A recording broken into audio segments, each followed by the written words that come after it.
Jadi kalau nama Indonesianya Fandi Wiyogo Gunawan. Saya syahadat di tahun 2005 itu di kelas 2 SMP pertengahan. Dari kakek itu benar-benar memberikan pemahaman agama yang kuat. Dulu itu ketika saya kecil, dari kecil itu cita-cita saya jadi martir gitu kan.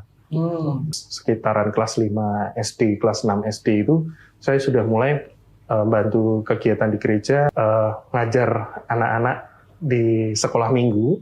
Saya mulai memberikan pengajaran. Nah, ya pas saat itu juga, itu baru pertama kali itu saya kayak open-minded tentang agama itu di situ. Ada satu momen di mana ketika saya sedang bercerita kisah nabi-nabi, lagi ngajar, terus tiba-tiba kok gini ya? Mulai berpikir itu ketika saya menceritakan kisahnya Nabi Abraham. Ketika warga kaumnya keluar dari kota, Bapak Abraham kalau di dalam Kristen itu datang ke kuilnya, terus menghancurkan patung-patung itu tadi dan meletakkan gadanya ke patung yang paling besar. Kisahnya sama. Itu ada sedikit perbedaan dengan Islam. Kalau di Islam, kalau saya nggak salah ingat, pakai kapak. Di situ saya waktu cerita itu kayak tiba-tiba, bentar. Terus di depan, di altar itu ada patung, fungsinya buat apa ya? Anda barusan menyaksikan apa yang bro kita Fandi Gunawan ini ceritakan. Kita pelan-pelan ya, kita pelan-pelan. Sekali lagi saya mau bilang ini hak penuh bro Fandi untuk pindah server. Ya, silakan pindah agama kalau memang itu Anda mau, itu hak Anda. Tetapi jangan lupakan hak kami sebagai orang Kristen untuk meluruskan hal-hal yang keliru tentang apa yang diceritakan oleh bro Fandi tadi. Ya. Dan menurut saya ada beberapa hal yang keliru.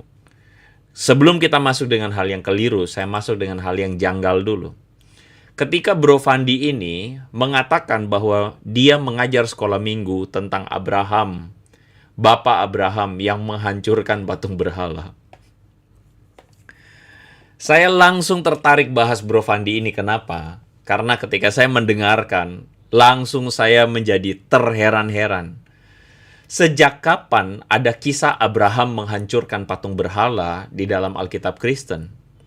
Tidak ada ceritanya kisah di dalam Alkitab yang menceritakan Abraham itu menghancurkan patung-patung berhala seperti yang diceritakan oleh bro Fandi ini. Karena dia mengaku bahwa dia adalah asisten guru sekolah minggu. Dan asisten guru sekolah minggu itu dan dia menceritakan bahwa Abraham menghancurkan patung-patung berhala. Itu tidak ada ceritanya di dalam Alkitab. Saya sekolah minggu dari kecil. Dari malas sekolah minggu, tidak pernah mau baca Alkitab, sampai rajin baca Alkitab, lalu kemudian sampai saya sekolah teologi, tidak ada ceritanya di dalam Alkitab Bible Kristen itu Alkitab menceritakan Abraham yang menghancurkan patung. Dan ya, hal janggal kedua sebenarnya yang saya mau bahas adalah sejak kapan gerejanya Fandi itu punya patung berhala di altar? Saya tahu asal gereja bro Fandi. Saya tahu itu asal gereja di mana, gereja di Surabaya. Saya tahu alirannya, saya ngerti betul kulturnya. Jadi bro Fandi, menurut saya tidak ada ceritanya ada altar dan patung di gerejanya bro Fandi. Itu tidak ada. Saya kok berani jamin. Karena gereja itu saya tahu betul, ya. Jadi bro Fandi ini, mohon maaf, saya melihat ada hal-hal yang janggal sekali, ya. Ngomong-ngomong soal altar yang iya, jadi bro Fandi itu gerejanya salah satunya gerejanya tuh salah satu gereja di Surabaya, dan gereja dengan aliran oke lah, gampangnya begini aja lah. Gereja yang memang teologinya reform, dan gereja yang teologinya reform tentu saja tidak ada ceritanya ada altar dan patung di sana. Itu tidak ada. Begitu. Jadi bro Fandi ini kesaksiannya itu jadi aneh begitu ya. Tapi maksud saya adalah begini loh. Ini adalah janggal. Terutama ketika ngomong kisah Alkitab Abraham yang menghancurkan patung itu. Jadi begini ya. Buat teman-teman yang mendengarkan, saya tahu bukan hanya Kristen tapi juga Anda yang Muslim. Kisah Abraham yang menghancurkan patung itu adalah kisah dari tradisi Islam. di mana Nabi Ibrahim alaihissalam itu diceritakan menghancurkan berhala dari Raja Namrud atau Raja Nimrod. Nah, begitu kira-kira ya. Nah, itu adalah kisah dari, kalau saya tidak salah di surah Al-Anbiya ya. Kalau saya tidak salah di Al-Anbiya 51 sampai 71 itu menceritakan tentang Ibrahim yang menghancurkan patung-patung berhala. Dan itu kisah Islam. Itu bukan kisah Kristen. Dan bagaimana ceritanya Bro Fandi ini menggunakan kisah Islam dalam mengajar sekolah minggu. Buat saya itu sudah aneh sekali ya. Aneh sekali. Tidak ada ceritanya dalam Alkitab. Nah, saya sedikit ingin berbagi data dengan teman-teman semua ya. Bahwa sebenarnya kisah Ibrahim atau Abraham yang menghancurkan patung berhala itu gimana ceritanya? Kan kalau misalnya teman-teman sedikit kritis, teman-teman bertanya, kalau misalnya di Kristen tidak ada, otomatis ya secara sumber primer dari kitab Torah atau dari kitab Kejadian, itu memang tidak pernah ada kisah Abraham menghancurkan patung berhala. Itu tidak pernah ada. Anda cari aja, nggak akan ketemu ya. Nah, kisah Abraham yang menghancurkan patung berhala itu muncul belakangan dalam naskah-naskah yang terkemudian.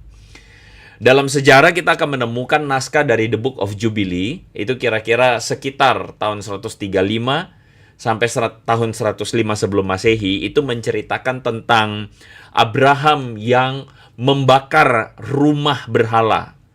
Ya. Jadi Abraham membakar rumah berhala di tempat kediamannya, dan ketika dibakar ada di situ diceritakan kalau saya tidak salah Nahor ya, sepupu Abraham itu menyelamatkan patung berhala dan terbakar di sana. Itu di Book of Jubilee ya. Jadi kisah Abraham membakar patung berhala atau itu tuh tidak ada dalam sumber sejarah primer. Itu buku belakangan di Book of Jubilee, abad kedua sebelum Masehi. Lalu kemudian kita akan menemukan naskah Pseudo-Philo itu sekitar abad kedua Masehi, itu menceritakan tentang, nah di sini baru Abraham menghancurkan patung berhala, dan kemudian dia dihukum masuk dalam api. Dan kemudian kita akan menemukan kisah yang lebih serupa itu pada Genesis Raba. Itu tahun 300 sampai 500 Masehi. Jadi gimana ceritanya kisah Abraham yang tidak pernah ada menghancurkan patung berhala itu ada? Karena mulai muncul belakangan dalam cerita-cerita rakyat.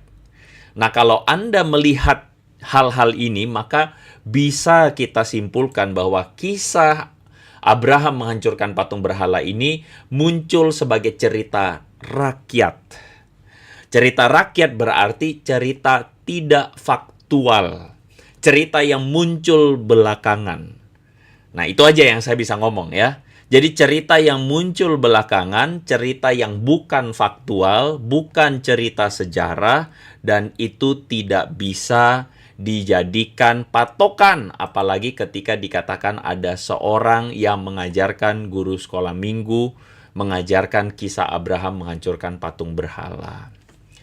Jadi menurut Anda bagaimana ya? Fandi mengatakan dia ngajar sekolah minggu tentang Abraham yang menghancurkan patung berhala. Dan bagi saya, sungguh sangat aneh sekali jika ada guru sekolah minggu yang menceritakan kisah mitos Abraham itu. Kisah mitos, ya. Dan kalau Anda adalah seorang yang kemudian suka belajar sejarah, saya mengusulkan Anda untuk kemudian membaca kisah mitos yang lain. Misalnya kisah mitos tentang Seven Sleeper, ya. Kisah mitos Seven Sleeper ini dikisahkan oleh seorang bernama Yakob Seruk, kalau saya tidak salah, dari Efesus, ya, menceritakan tentang 7 pemuda yang tertidur, ya selama bertahun-tahun, dan itu adalah kisah yang bukan kisah faktual tapi kisah mitos, dan itu bisa muncul dalam kitab suci. Dan bagi saya itu adalah satu hal yang patut untuk dipikirkan kembali, begitu ya. Ini adalah satu hal yang kita harus amati baik-baik, kita harus sikapi dengan baik. Karena itu menurut saya ini adalah hal yang janggal, sangat janggal. Jadi menurut Anda bagaimana ya? Menurut teman-teman bagaimana? Ketika ada teman kita Bro Fandi, dia menceritakan kesaksian yang sangat-sangat aneh, yang sangat-sangat janggal, di mana itu kisah tidak pernah ada di dalam Alkitab, tidak pernah ada di dalam firman Tuhan. Lalu dia ceritakan kisah yang sebenarnya kisah Islam kepada anak sekolah minggu. Dari situ aja sudah sangat aneh ya, sudah sangat kacau begitu ya.